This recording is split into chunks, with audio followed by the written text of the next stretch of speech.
Hello and welcome from the North Pole. I'm Mrs. Claus here to read you a story. I am going to read The Christmas Cookies today by Andy Rector and illustrated by Andy Stiles.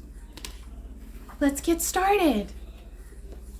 Grandma Raccoon had a bakery. All day long she made good things to eat. She baked candies and cakes and pies. Around Christmas, Grandma Raccoon would bake Christmas cookies just like me.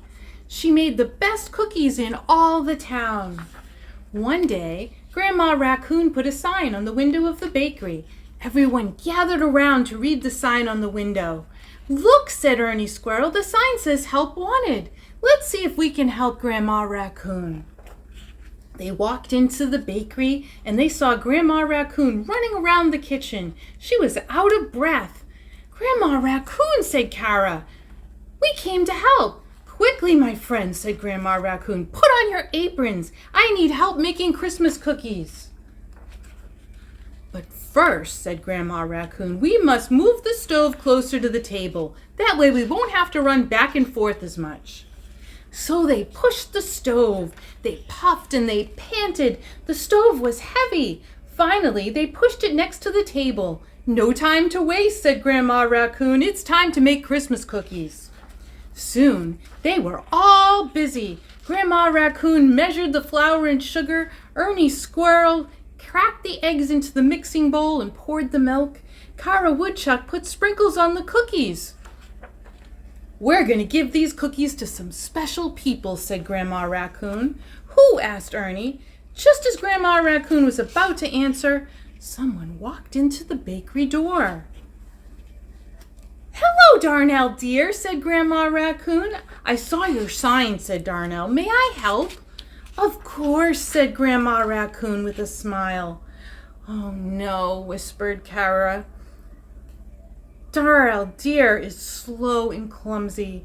"I know," Ernie whispered back. "He will only get in our way." Kara Woodchuck and Ernie Squirrel were right. Darnell Deer stepped on everyone's toes. He couldn't mix the cookie dough because his feet were too big. He bumped into the table and he knocked over a whole bag of flour all over the floor. Oh, what a mess. "I'm sorry," said Darnell. "I guess I wasn't meant to make cookies." "Oh, that's okay," said Grandma Raccoon.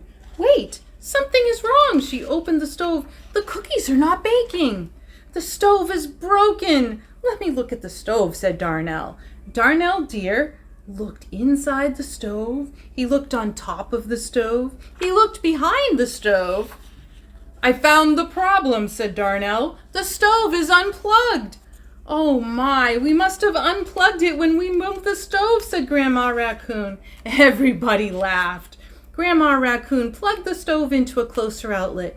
"Now, friends," she said, "let's finish the cookies." The next day was Christmas. Grandma Raccoon and her friends took the Christmas cookies to the special people that Grandma talked about. Who were they?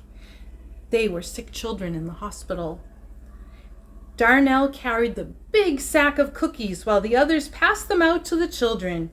"Thank you for all your help, Darnell," said Grandma Raccoon. "You've made this a wonderful Christmas." The end. I hope you enjoyed today's story. I hope to see you again soon. I can come and visit you in your house straight from the North Pole on your computer this year, and you can book a call with me if you go to my website at www.mrsclausonline.com, and then we can have a live talk, just you and I. So I look forward to seeing you again. That website is www.mrsclausonline.com. Hope to see you soon. Merry Christmas!